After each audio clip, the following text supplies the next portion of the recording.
Hello everybody and welcome back to TJ's Lego Room, and today we're going to be going over a very special MOC. It is my Bat helicopter. Well, I think they just call it the Bat in from The Dark Knight Rises. So we'll just do a quick little turnaround here. You can kind of see the different sides. This particular MOC was extremely difficult to build.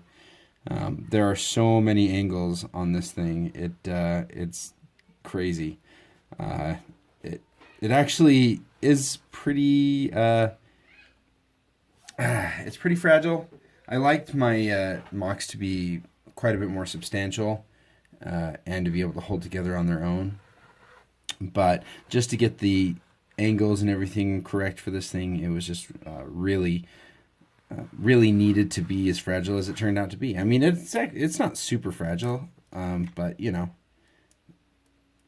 it has a lot of pieces parts that can break off.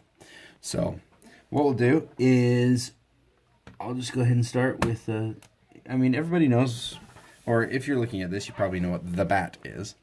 If you don't, go watch The Dark Knight Rises. This is an urban conflict type of vehicle that can, quell crowds or be kind of a crowd control mostly. I think it was built for military/police for running in between buildings. So it was built originally to fit between skyscrapers so that it could be flying around inside of a city.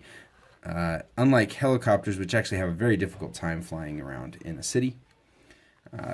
The design that they decided to go with on this thing was really cool.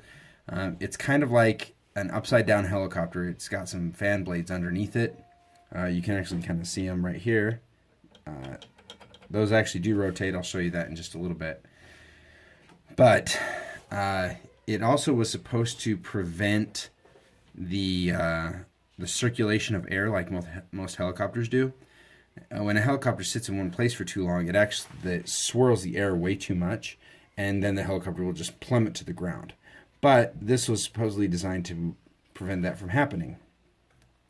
Now that I think about it, I think I was supposed to possibly turn these in a little bit. Yeah, kind of.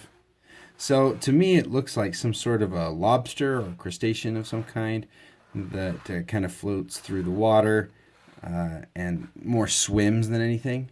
And yet, this particular thing... Oh, see, like I said, it's not the most sturdy build I've ever made, but I'm pretty happy with it. Anyway, yeah, it kind of looks to me like a little bit of a lobster. So you can see it's got the claws up the front, and then it kind of comes back, kind of curved like a lobster to the back. I just keep hitting this thing, But it didn't break that time, yay! So let's go over the articulating parts of this particular MOC. All right, so these things do not articulate. They are locked in place. You can see they don't want to move. Down inside, you can see some grills down in there. That's supposed to simulate the air pathways that this is supposedly able to pull from in order to keep it from dropping to the ground like the helicopters I mentioned.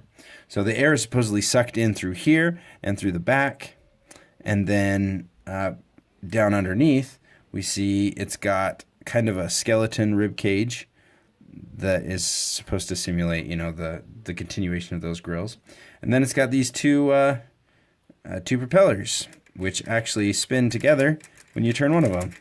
You're going to kind of hear the clacking noise there. Interestingly enough, these propellers are just the old school propellers with some tiles on them, 1x4 tiles. But the angle that this is on right here, you can see they're not perfectly flat, but they're not in line with the other angles either. It's actually directly connected to this top part. So this is the angle of the rotors underneath. I actually connected them together to help make it just a little bit more sturdy. So you get these things on there, and it works really well. It's a lot of fun, I think. So each of these little rib things is able to articulate, but you don't it's not really there to move. It's more just to make sure that it doesn't get in the way, and that I could get the exact angle that it needed to be to go from there to there, kind of thing. So then the arms are on the click ball joints. Click, click, click, click, click. And then some more click joints here. And then, as you saw in the video earlier, I actually have it so that these little paw things can click in, so that you can kind of widen its stance and aim those things, you know, make look really menacing. After I designed it, though, I kind of liked them being just a little bit farther in, and slightly spread apart, which is kind of fun. So in the movie, the propellers that are under here keep it aloft, but these things, these two engine pods, actually are what drive it around and help it move forward and backward. So the propellers keep it up, and then these front engine pods are what actually propel it forward and back. The pod in the front is only big enough for one minifigure for Batman. I know in the movie it's big enough for two, but for the scale that I wanted to do, it didn't really work to try to get a couple of figs in there. I really just could get the one, which is a little unfortunate. I wish I could figure out a better way to do that. But at the same time, I was just trying to make it work and get the shape, right? Hard enough to do that. Then this little section is slightly can slightly articulate, but that's just because it's got a little wiggle room. It's not supposed to. Now the other part that does articulate, that is supposed to, so you can see we've got some a slope on some hinges underneath right there. The part that does actually articulate and is supposed to is right here. So we have some click hinges for the back fins to be able to kind of slide them up and down a little bit. And then on some sliding hinges to do this. And this is actually part that I'm really happy with. It kind of looks like a turtle from here. So I designed this before referencing the movie again, where these things kind of go down, and so it can land on its front paws and these back little fin things, and still operate the things underneath. But when I went back and watched the film, turns out that's exactly what it does. It actually does land like that. I sat there and I must have subconsciously realized that that's how it landed and kept that.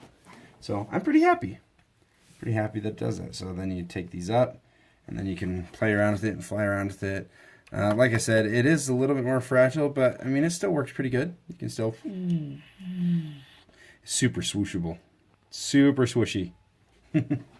Anyway, so I know it's a little late. I know 10,000 other people have made the Bat from The Dark Knight Rises, but this is my version, and this is the version that I like quite a bit.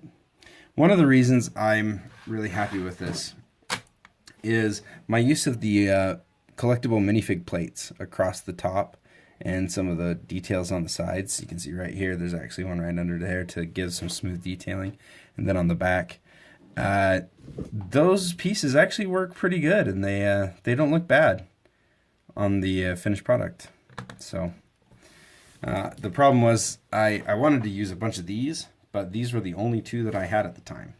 So I had to find another option, and I have an entire drawer of those collectible minifig plates just sitting there waiting to be used for something, and I was able to use them here. So anyway, thank you very much for checking this out, and we'll catch you next time in TKJ's Lego Room. Bye.